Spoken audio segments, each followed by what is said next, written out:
Hello and welcome along to another episode of My Football Story from the Honest Football Podcast. This week we're lucky to be joined by another former pro. That man is Scott Laird. Having come through at Plymouth as a youth player, Scott went on to have an illustrious career, initially dropping down to non-league with Stevenage before successive promotions and massive success reaching the League One playoffs. He then moved on to Preston, where he was latterly involved in another successful playoff campaign, this time helping Preston to the Championship, as well as scoring a special goal against Manchester United in the FA Cup. We talk all about that as well as his moves afterwards, as Scott featured for the likes of Scunthorpe, Walsall, a time which he remembers fondly, and Forest Green Rovers towards the back end of his career. Scott can now be found taking his first moves into the coaching and management side of the game, as he's currently a player assistant manager at Step 3 side Weston Super Mare. We talked to Scott about that and his hopes for the future, as well as his unique international honours, featuring for both Scotland and England at different levels. We can't thank Scott enough for giving up his time. If you enjoy the episode, please do put a thumbs up on it. Subscribe to the podcast for regular interviews, weekly championship predictions, and much, much more as well. But this is Scott Laird's football story, and we hope you enjoy it. Okay, so I'm delighted to be joined by Scott now, and as always with former pros, we've got an illustrious career to go through, but we want to start in the same place that we always do, which is your first memory of football. So it can be watching on TV for the first time, kicking a ball in the back garden. What's the first thing you remember about the game? Probably playing with my younger brothers in the garden, but also the first competitive match, I remember it even now. A little village down the road, I think I was about 8 years old, but I was playing for the year up because there wasn't a team around that had my age group. And I just remember playing and scoring a really good goal. And then it kind of went from there, really. But that still sticks. It's a weird thing, really, because what was that, 8 years ago? That's 24 years ago now. So it's funny what sticks in your mind, isn't it? Yeah, absolutely. And talk to me about your first memory of watching football, whether it's TV or the stadium. What's the first game you remember watching? It's probably a Rangers game. I'm a mad Rangers fan. I haven't got the accent, but I was born in England, but all my dad's side of the family is Scottish, so I was brainwashed to be a Rangers fan. Probably watching Rangers, the team like Brian Laudrup, Paul Gascoigne, Michael Moles, Andy McCoy. So, I remember watching them all through my younger years. A very good side to bring you up on football, definitely. But what I want to ask then is how you got from being a sort of young player playing local football, obviously Somerset, not a club or an area blessed with loads of football clubs, to then end up getting into Plymouth Centre of Excellence and your youth years there. How did that sort of transition come about? As you said, there aren't a lot of clubs here, but there's some really good clubs and a massive, massive catchment area around here. So you think from the southwest Bristol down, you've got the two Bristol clubs, Exeter, Torquay, and then Plymouth. And that's really kind of it, really, as in pro clubs. And then you've got the big clubs like Truro, Taunton, Weston, and teams like that. But there's some very, very good players that have come from this area. But I just say there's a lot of, you mentioned their satellite centres for the bigger clubs, Plymouth, Exeter. I was at the Plymouth one, which is in Bridgewater, where I grew up, and my dad ran that one, so it kind of helped. So he was being a manager all his life in the local leagues around here, Weston Super Mare, Bridgewater Town, teams like that, and he got me there. Then from there, just progressed, did really well. Got picked to go down to the Centre of Excellence down in Ivy Bridge, just outside of Plymouth. Yeah, never looked back then. And then talking about your youth career, obviously it was quite a spell, sort of 5 or 10 years, where Plymouth brought through so many youngsters that went on to play in the Football League. But there was one thing reading up on you around the sort of 16 mark where you were linked with Rangers. Did that ever, what did that mean to you? Because obviously you, as you say straight at the start, you're a mad Rangers fan. How did it come about? And what sort of happened? Because it's very vague. It just says that there was lots of interest with Rangers. Yeah, amazing, really. Yeah. Again, like you just said there, we had so many good players at that. Those 4 or 5 years, we had myself, Ruben Reid, who's gone on to play. Chris Zabrowski went on to play. Gary Sawyer's at Plymouth again now. He's been Luke McCormick, Luke Summerfield, Joe Mason, Dan Goslin, Sean Morrison, the centre-half is now at Cardiff. Ben Tozer. We had a lot. That I think it was about a 4 or 5 4-year period where Plymouth were really bringing through those players. But yeah, I got called up to the Scotland youth side. Remember the Victory Shield that used to be on Sky? Yeah, so I played in that for Scotland when I was at Plymouth. I played 3 games. We won the Victory Shield, and I scored 2 goals in those 3 games. And so, obviously playing for Scotland, Rangers then realised who I was, showed a bit of interest. They actually put in quite a substantial bid that got turned down by Plymouth. They said I was going to be the next best thing for Plymouth. I ended up playing 1 game for Plymouth. So I probably should have went to Rangers, but yeah, everything was agreed. every time I went up to play for Scotland in those 4 or 5 games in that 6 months period, I had been to the training ground, went to the ground, met the manager, it was Alex McLeish at the time, went and saw where I was going to live. So everything was just done. It was just waiting on Plymouth to say yes, but they said no, which I didn't mind because, I loved it down here, but Rangers were in my boyhood side, when I was playing for Scotland. I was captain of the under-16s, under-20s. It would have been amazing, but, it is what it is. It didn't happen. And then I guess going back to Plymouth then, you presumably will have been starting scholarships and things like that as you come through to the under-18s. And as you said, you were talked about as the next big thing, or to be fair, about 10 of you were at the time. But then how did that side sort of progress? Because you seem to be one of the ones that didn't really get the opportunity, despite the whole side doing well.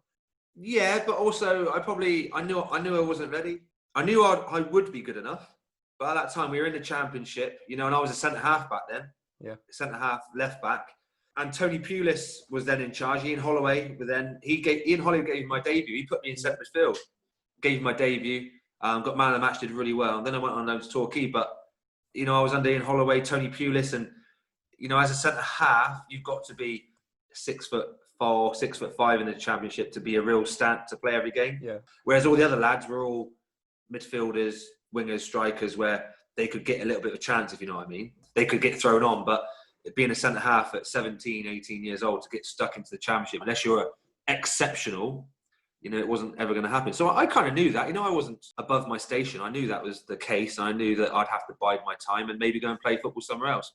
And I wasn't ready. I knew I wasn't ready. I knew I was a good player. I was playing with Scotland, doing really well. I had a lot of interest, but I knew I needed to go and play games wherever that was. But those 3 years at Plymouth, 16 to 18 or 16 to 19, 2 years apprentice and 1.5 year pro, they were 3 great years. Those 2 years apprentice were absolutely brilliant. We had 15 lads all living in a hotel together, like a little digs together, and BB gunfights, FIFA tournaments, pool tournaments. It was just, brilliant. Absolutely brilliant. Great 2 years.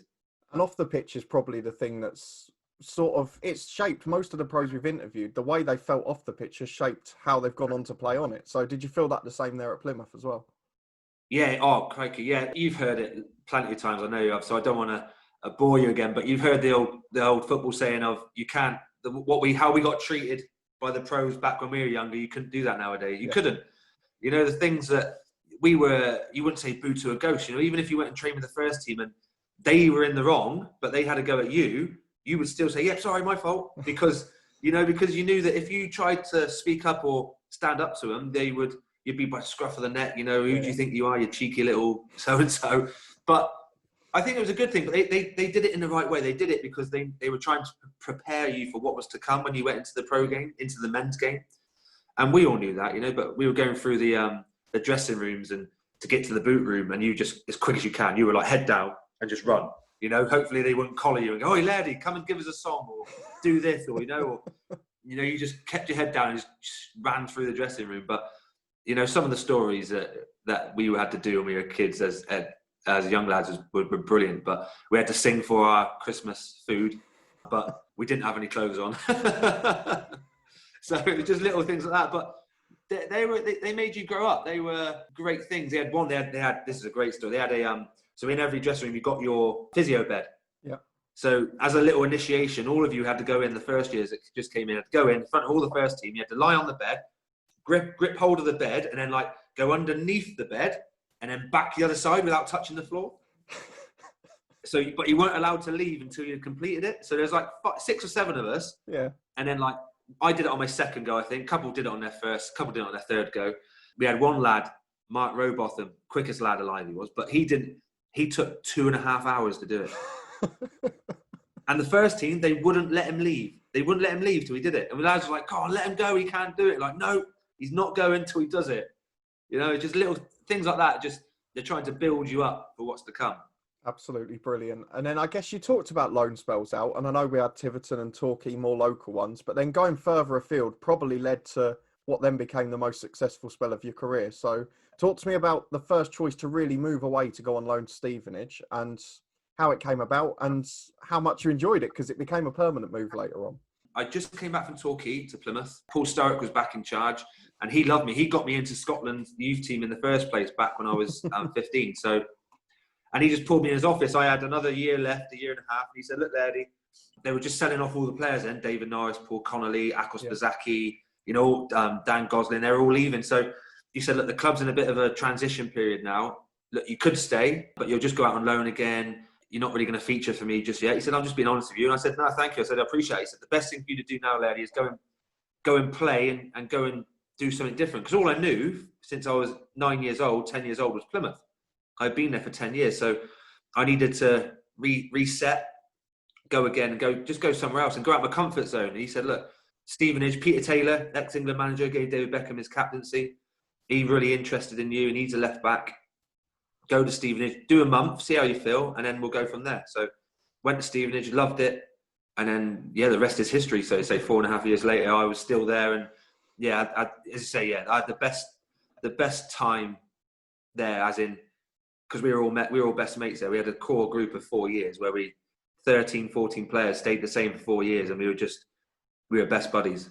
Well, I think that 4 years is probably going to dominate this, because it was a pretty remarkable achievement. I guess the year you became a regular was the side building, but then the following year was Stevenage going into the Football League for the first time. I remember you ruining my day earlier in the season when you scored the winner away at Luton, right in the last couple of minutes. Another successive promotion, and then playoffs in League One. How on earth did that side build that much? Because they were all players who'd never really played outside the non-league, largely. No, I totally agree with you. We were all lads that was our last chance, if you know what I mean. Last chance saloon. It was either if we didn't succeed at Stevenage or we didn't do it there, the next thing was, right, we're into non-league. Your professional dream is probably over. So I think we all kind of knew that. We all weren't the best football players. We all knew that. We weren't, because we were in the conference for a reason. But we all had a drive. We all had a vision. We're all winners. That word keeps coming up. Graham Wesley winners. But we were every single day. We wanted to get better, and we drove each other on. There was nobody took the mickey out of each other for wanting to be better than they were the day before. Graham Wesley used the saying, "It's good to be good." I use that now all the time, because it is. Nobody ridiculed anybody for wanting to be better. So if they wanted to ask a question, they would say, "Oh, what about this gaffer?" Or why don't we do this? Or what can I do to do this? And then no lad would say, "Oh, look at you, busy boy," and teacher's pet. There was none of that. And ultimately, it drove us on. And I think we would have been the first ever team to go Conference, League 2, League 1 to Championship. We were very, very close to doing it. If Graham Wesley didn't leave to go to Preston when we were in League 1, we would have won the playoffs 100%. And the other thing I want to ask you about League One, I know you started scoring a bit more frequently when you were at Stevenage, but then in League One, you almost became a prolific goal scorer. I mean, you nearly hit double figures in the league. So how did that side of your game change? Because you were always, as you said, you started as centre-half, you were a defensive-minded player, but suddenly you were popping up with goals on a more frequent basis. How did that come about? The way we played at Stevenage was really helped me. We were horrible, but if you actually broke down how we played and how Graham Wesley set us up, we were actually very good at playing football. We were very attacking. Yeah. So it allowed myself to get forward from full-back, Ronnie Henry on the right side. What I was good at is attacking set pieces. I wasn't the big boy who was going to go and win the first header. I was the little rat, so to speak, who was just always on the move. I was always on the move. So I tell all my lads now that I coach and manage that if you're in the box attacking corners, it's not about being the biggest and the strongest, it's about always being on the move. Yeah. Always anticipating the knockdowns, the second balls, and I was very good at that. I was very good at. I think you look at those goals I did score for Stevenage. I think I scored over 30. Oh no, it was about just under 30, 25 goals, 26 goals, and I would say 15, 16 of them were from attacking set pieces at the front post or the goal I scored against Luton. Sorry to say, the overlap. I love getting forward, and Graham Wesley gave me that freedom to. He said, "Look, Lairdy, if it's there, go get yourself forward." And I had quite a bit of an engine when I was younger. I could up and down, up and down, up and down. And I think that's why I gained a lot of interest when I was at Stevenage, because I was literally up, down, up, down, up, down. So that was a big part of my game. And I seemed to, every time I did shoot, it went in at that time. So it was good. The other thing I wanted to ask you about Stevenage was that it was a time where you also then changed to national allegiances and played for England C in non-league. Now, we've spoken to a few players about this, and the experience has been overwhelmingly positive. So what was it like for you? Was it a special? And what did it mean? Was it like playing for England in the first team, for example? Yeah, it's incredible. You can't, I I am Scottish, yeah. So, you know, I'm Scottish. I've been brought up. I've been brainwashed. So, you know, when England plays Scotland in the Euros next summer, I will be supporting Scotland. You know, that's me being honest. But when you get an opportunity to play for England, whatever level, you've got to be stupid to turn that down. You know, it's England. You know, it's one of the best countries in the world. When you get that opportunity to rise, and also it was a great opportunity to play for England C, to put yourself in a shop window as well. So you know, you got to play the game in some respects, as in you've got to put yourself in a shop window. We played against Belgium. They had quite a good side out, so it was just a great opportunity. And I thought, why not? Why not go and play for England? Do it. You know, it's another thing on your CV at the end of the day, and it was brilliant. I absolutely loved it. Some great lads. Lee Tomlin was in that side. He's now at Cardiff. Yeah, one of the funniest boys I've ever met. Sean Densmore, he was probably another funniest boy. He's now at Altrincham. Still, I don't know if he's still there, but he's been there for years. It was a great experience, a great set of lads. Yeah, something I will always treasure forever. I've got the shirt up in my framed and up on the wall. So, you know, I'm not afraid to admit and talk about that at all. You know, I get a lot of stick for it. Oh, you play with Scotland and for England, but you know what? Who else can say that?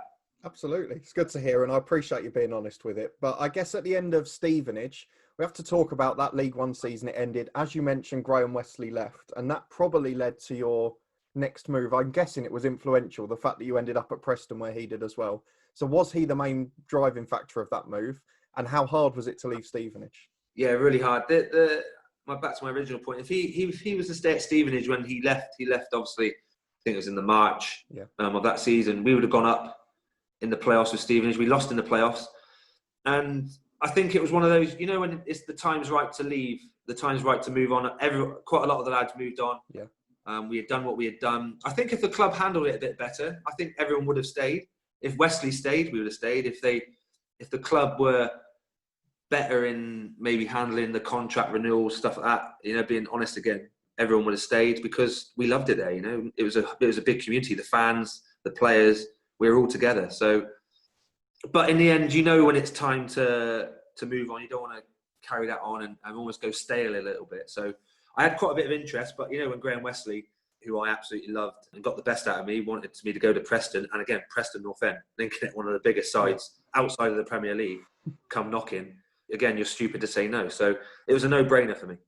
And that was the thing, I guess, going back from being at Plymouth and not getting the opportunity. I know Stevenage, obviously you had great success up the leagues, but they were a smaller fish in a big pond, essentially.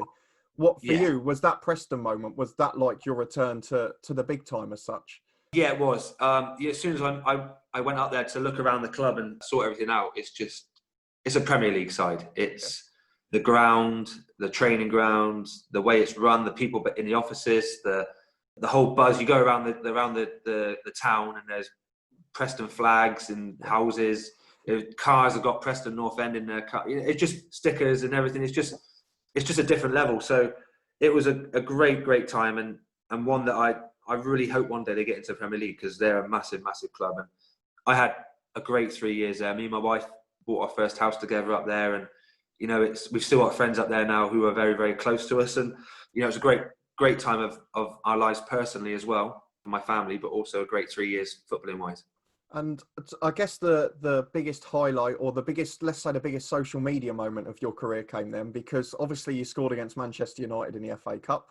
I know you did plenty in the league and will have had plenty of success there, but that's got to be a special moment for any footballer when you score against one of the giants of English football, I guess. Yeah, it was just the whole build up to it, really. You know, it's FA Cup 5th round. We knew they were playing all the big boys. Well, they had to, really, because it was the one before the quarter final. We knew it was a sellout. Yeah. It was on TV, and it was great. It was the best game I've ever played in, but it wasn't the most important goal. You know, I always get stick now. Oh, it took a deflection, but it didn't. And it always says Scott Laird, 47 minutes, always will, never will change it. So it's my goal. So put that one on the record. But it was just a great occasion. I remember I was that excited for the game, I forgot to have pre-match. I just forgot. And I was in the car with my wife, and I went, Leanne, I forgot to have pre-match. I haven't eaten. So we were like, oh my God, like we were that excited for it. I just forgot. So here's me, and I had to get in the back seat, get down, hide, and Leanne took me through McDonald's, the drive-through, just to get something in my belly, because I was thinking, what do I eat? I thought, I'm just going to have to get something in my belly, like just get some chicken strips or something. So I went through the McDonald's drive-through hiding so nobody could see me, because imagine that getting out, Scott Laird in McDonald's drive-through for the biggest game in his history. So And it did work, 'cause we were brilliant. You know, I think if VAR was around then, we'd have gone through, because Rooney dived for the penalty. Yeah. Fellaini was offside, and I think the other goal, Herrera handballed it or something. It was one of those, or Herrera was offside and Fellaini handballed it. So all 3 goals technically didn't count. So in my head, we won 1-0. That's fair enough.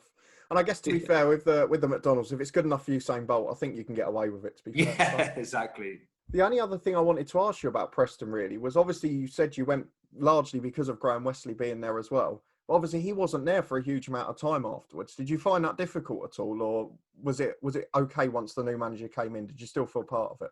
I did find it difficult first, because when we first joined Preston, it was a whole new squad, and we were doing really well. I broke my leg in November.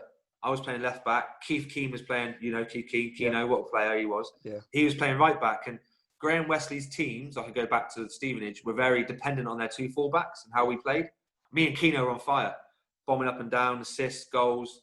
I literally just got called up to the Scotland national side, and we were in the playoffs, or just outside the playoffs. And then I broke my leg, and Keano did his knee in the same game. Yeah. And then after that, they didn't win a game. I think they won 1 game in the next 15. Not saying it's down to me and Keano. I'm just saying, like, the way he played, and we were in a roll. And then he got the sack. Simon Grayson came in, and obviously I didn't play till the next season, the next pre-season. So I was a little bit worried, because I was obviously coming back from broken leg. Would he like me? And they started really well when he came in March, February, March. Ended the season really well. Good manager. The team were doing well. So I was a little bit, am I going to get back in here? But I worked hard, and I ended up playing 40 plus games that year, and 40 plus games the second year. So in my third year, but his second year. So, but he never really talked to me, Simon Grayson. So I never really thought he liked me. But then you think, but then I thought, well, I'm playing every week, so he must like me. Yeah. And then I had a conversation with him a few years later, and I said, look, you never really talked to me. You never praised me when I did well. You never bollocked me when I was rubbish. And he said, Laird, I just knew you were all right. He said, I just leave you. He said, you didn't need to be told or good or bad. You just let you crack on. You were just standard. You were 7 out of 10 every week, and that's what I needed. So, that was a nice thing to hear. But I said, why don't you tell me that at the time? I would have loved to have known that. Let's talk about after Preston then, because it's sort of it was a strange ending. Obviously, as you mentioned, you were a regular throughout that final year, but then suddenly you ended up at Scunthorpe. It wasn't to be at Preston. How did that move come about, and was it a surprise to you at all? Yeah, so we won the League One playoffs to get to the Championship. Yep. And for me, that was probably my biggest achievement in football. Other than, I obviously lucky enough to win the conference, won League Two, scored into Man United in the FA Cup, played against Tottenham in the FA Cup 5th round. But for me, when I left Plymouth to go to Stevenage, when I dropped from the Championship to the conference, my whole drive was to get back to the Championship. Yeah. And it was like I had done that, if you know what I mean. In my head, I had achieved what I wanted to do. Yeah. And maybe that was a wrong thing, because then my career being honest, went from, after I left Preston, went down, because maybe mentally, subconsciously, I knew I had achieved what I wanted to achieve in the game, instead of setting a new goal and wanting to go again. Yeah. So that's probably my only regret in football as well, is if I could go back, I would redo another goal. And I probably would have stayed at Preston, because they offered me a new contract to stay. It was on less money than I should have been on.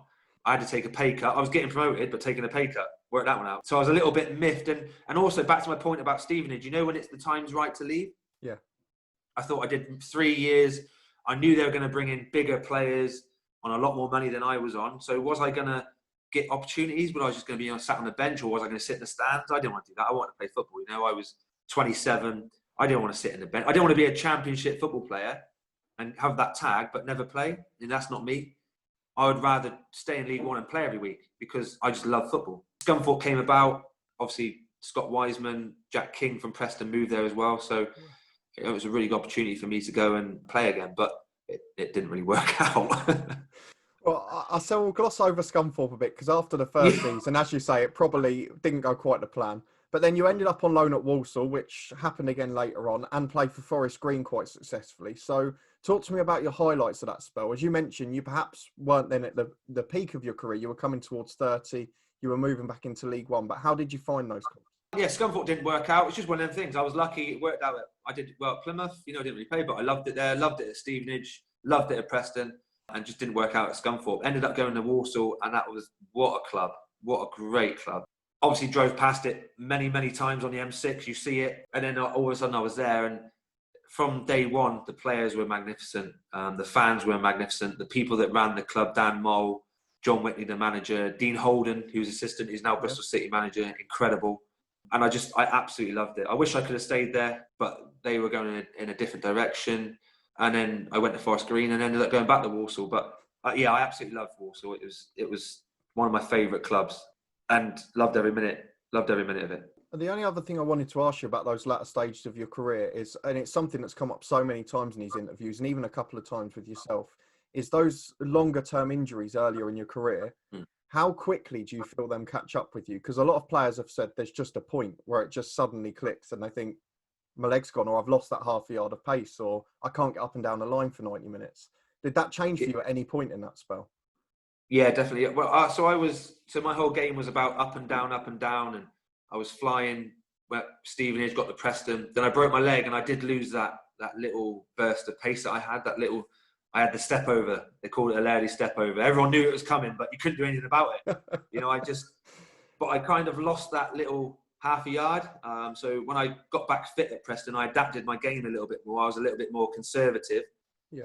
And then I probably wasn't the same player after that. I became probably more of a defensive left back, or if you played a back three, I'll play on the left of the back three.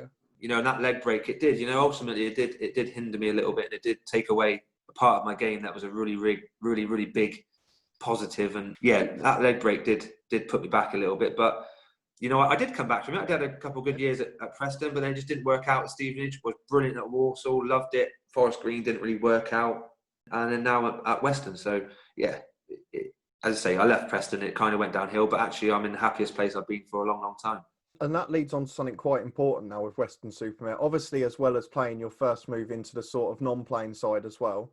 But you were very young coming out from playing in League One and League Two to then drop down out of the sort of the national leagues as well. What sort of drove that decision? Was it just a non-playing start? Was it a future career move? Or was it just going closer to home? What was the main driving force for it? A bit of everything. I think that at that point, I had a few offers to stay in League Two, but they were all one-year deals. I'd have to move my family again. And then by the time you sign that in June, by the time you know it, Christmas, it's January, and you're thinking, oh God, I've only got 4 or 5 months left. Where am I going to go next year? And then you get another year, then you get another year. Then all of a sudden you're 34, 35, but you've played another 100 games in the Football League. But what have you got after that? What is it? It's not the money that's going to change your life. We're lucky to get paid for what we do and do something that every boy wants to do in there when they're growing up. But it's not money that's going to change your life. So at 35, you can't pick your golf clubs up and you're done. So Weston Super Mare came about, and a job at a local school that's near me, a place called Millfield School, which is a really good independent school. And they offered me the first team coach's job there. So that's what I want to do. And I thought it was a really good opportunity to do that. I can move home. Just had a little girl. My wife's family are from this way. My family are from this way. It all fell into place. And actually it worked out really well, because I did that. And then 6-7 months later, coronavirus came around. So, I would have been in that, this summer just gone without a club, coronavirus, I would have been screwed. Yeah. It worked out perfectly. So I've got a really good job at Millfield, which could be a job for life. I've got a really good job at Weston, where I'm still playing, but assistant manager and learning the next stage that I want to go into. And it's a really good level. So yeah, absolutely loving it. And mentally, I'm in a great place. I fell out of love the last couple of years of my footballing career at Forest Green. I fell out of love of it after Walsall, went to Forest Green. I got a bit disorientated, a little bit of, the game that I loved wasn't the same game anymore. Yeah. And I found that love again now, being at Weston and at Millfield. So I'm really, really happy. There's nothing like non-league football to get it back for most people. Amazing. What I started there as a young kid, and coming back, it's just the best. Muddy, fans right next to the pitch giving you abuse, or it's just everything about it. You can have a pint afterwards with them and everything. So it's great. And the last thing on your career, I guess, is at what stage did coaching or moving into that management side become a thought or a priority for you? And where do you hope to take it in the future? I kind of knew it from probably mid-20s, probably around when I was at Preston, Graham Wesley. I knew I wanted to be a coach afterwards. I got a little black book I've had for about 10 years now, that every time I do a really good session, when I was playing, like a coach put on a good session, I'd write it down thinking I can use that. So I've still got that now, and I use them all the time.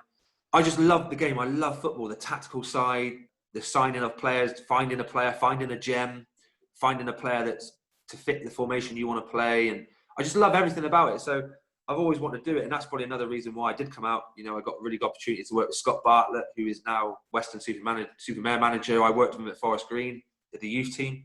We get along really well, and he's taught me so much. So that's something I want to do. I want to go as high as I can, coaching, managing with Scott, see what happens. But right now, I'm really happy at Millfield. I'm learning at Millfield with the under-18s who are really good, and also with Weston and still playing. So I don't want to be a manager yet because I want to keep playing. Yeah. So, because what it's like, if you become a manager when you're still playing, and at half-time, I'm playing rubbish, I'm the manager, and I'm trying to have a go at a player, and he's like, well, Gaffer, you're rubbish as well. And I'm like, yeah, fair enough.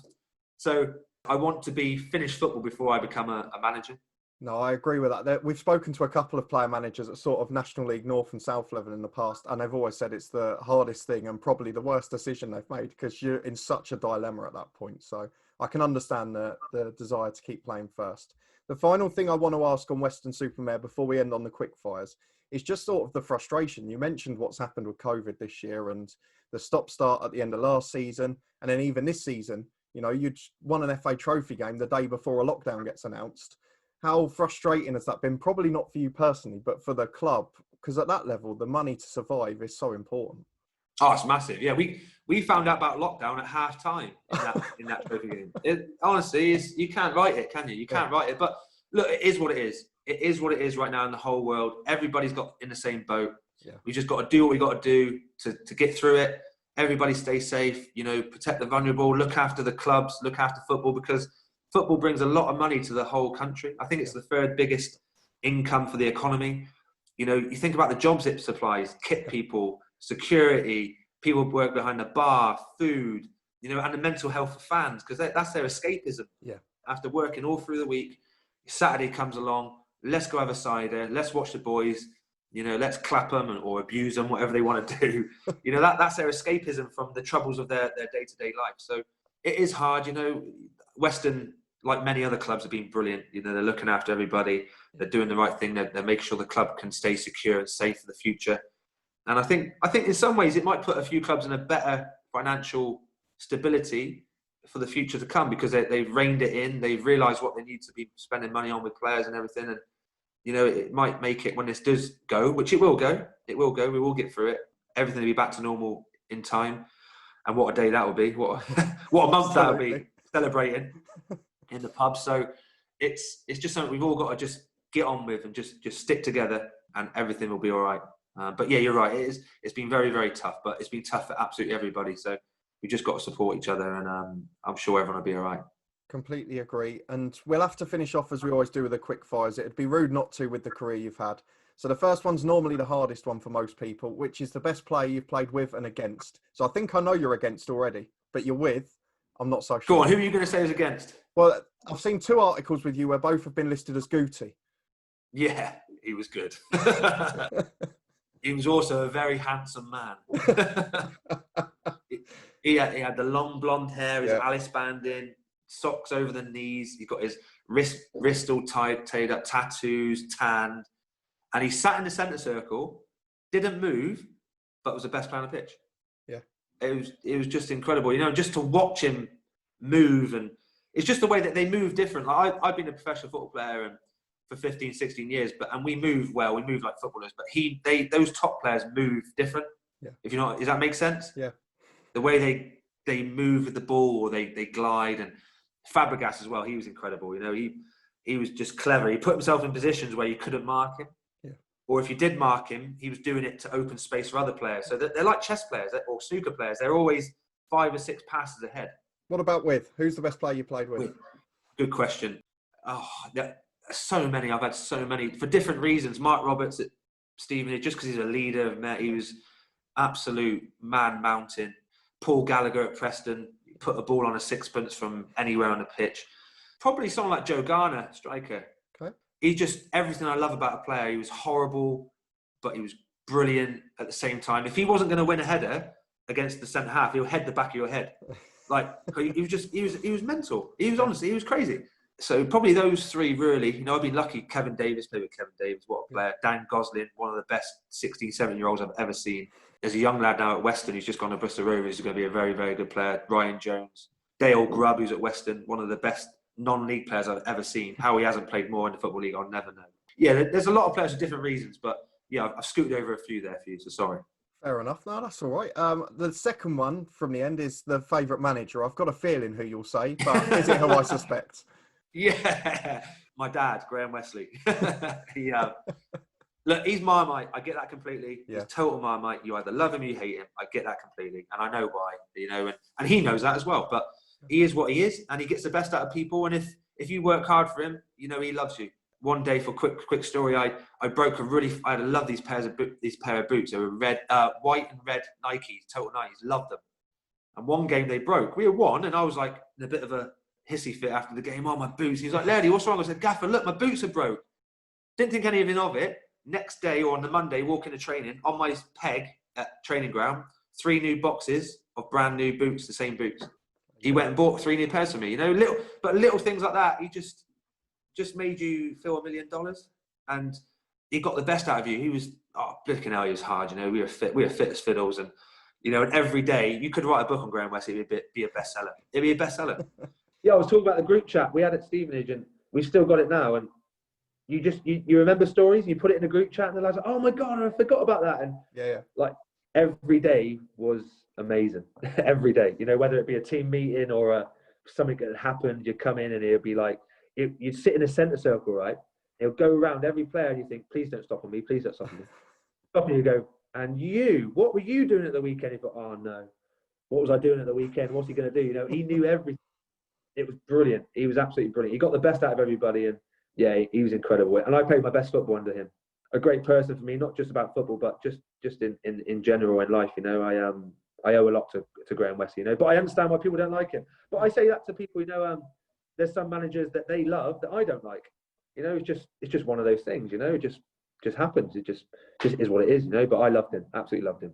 No, that's understandable. And the final one's probably the biggest one. I'll let you have 2 because you're a former pro. So your favourite games you've ever been involved in, and then your favourite game to watch as a fan, supporter, or whatever else. The Man United game probably. Or you know what? I say the Man United game, but there was a game in the conference when we won the conference. And what a that was, by the way. Wrexham, Luton, Oxford, Stevenage.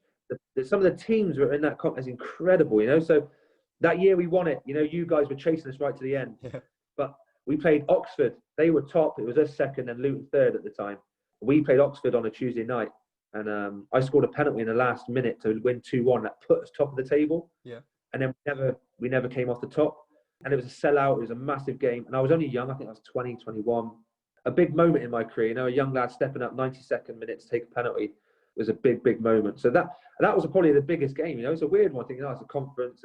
But that was probably one of my biggest ones. I've been lucky enough to play in some big games. But that, for me, was a really special moment, along with the Man United game and obviously winning promotion to League One. But yeah, that was probably a really, really meaningful... Because if that penalty didn't go in and we didn't win promotion, we might never have got out of the conference, because it's a hard place to get out of, isn't it?